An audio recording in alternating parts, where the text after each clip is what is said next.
membres du jury, cher auditoire, cher contradicteur, bonjour. Mieux vaut-il avoir les pieds sur terre ou la tête sur les épaules? Autant vous dire que lorsque le sujet m'est apparu, il m'a semblé être un vrai casse-tête. Aussi, ai-je envisagé prendre mes jambes à mon cou. J'ai tout de même décidé de l'affronter la tête haute, tout en évitant de mettre les pieds dans le plat.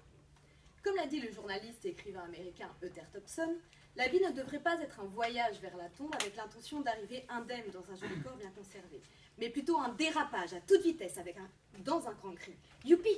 Quelle course! Voyage, dérapage, vitesse, course. Vous l'aurez compris, pour moi la vie, c'est avoir les pieds sur terre. J'interprète la vie de deux manières, la vie utopique et la vie réelle. Dans ma conception utopique, je peux me permettre d'avoir la tête dans les étoiles, car comme l'a dit Leibniz, tout est pour le mieux dans le meilleur des mondes possibles, tout étant fait pour une fin, tout est nécessairement pour la meilleure des fins.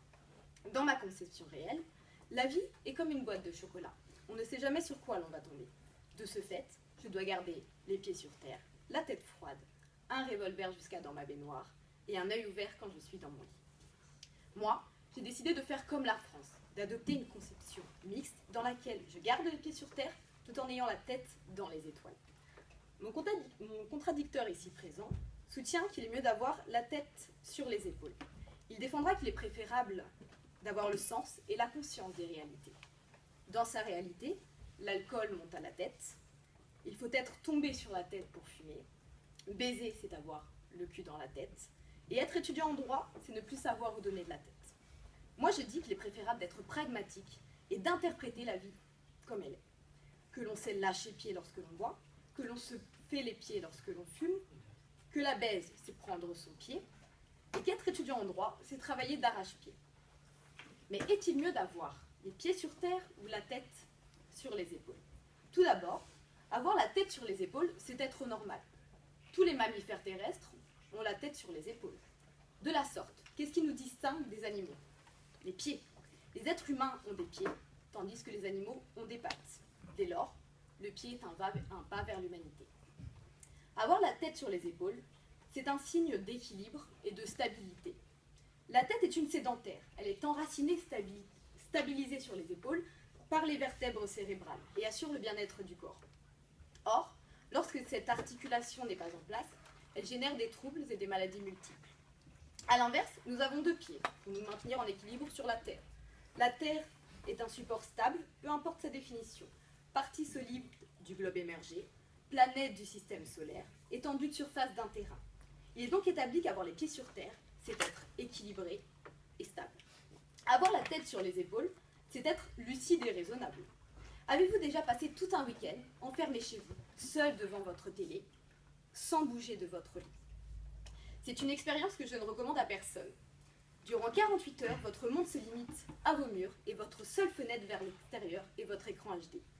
Imaginez maintenant l'état de détresse d'une tête cantonnée à la circonférence de deux épaules durant toute une vie. En situation de détresse, il est difficile d'être lucide et raisonnable, mais facile de perdre la tête.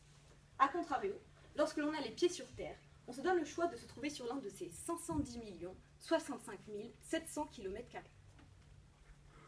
Donc, pour avoir une vision établie, lucide et raisonnable de la réalité, il est préférable d'avoir les pieds sur terre.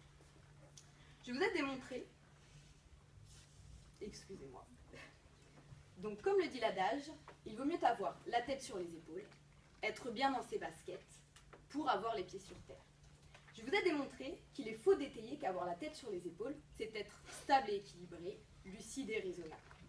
Dans ce cas, il n'est pas forcément vrai qu'avoir la tête sur les épaules, c'est être bien dans ses baskets. En conséquence, il est erroné de dire qu'avoir la tête sur les épaules, c'est avoir les pieds sur terre.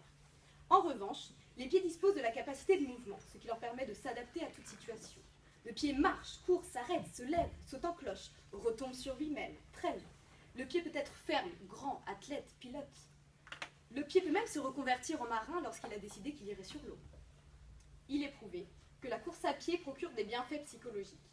Subséquemment, avoir les pieds sur terre, c'est aussi avoir la tête sur les épaules. Pour finir, avoir les pieds sur terre, c'est pouvoir se mettre dans la peau de George Lucas et abandonner sa tête dans les étoiles. C'est basculer dans l'idéal. De Vinci, Aldous Huxley, Bernard Weber, Voltaire, Schopenhauer, tous étaient idéalistes. Donc, c'est donc en posant mon pied final que j'affirme qu'il est mieux d'avoir les pieds sur terre que la tête sur les épaules.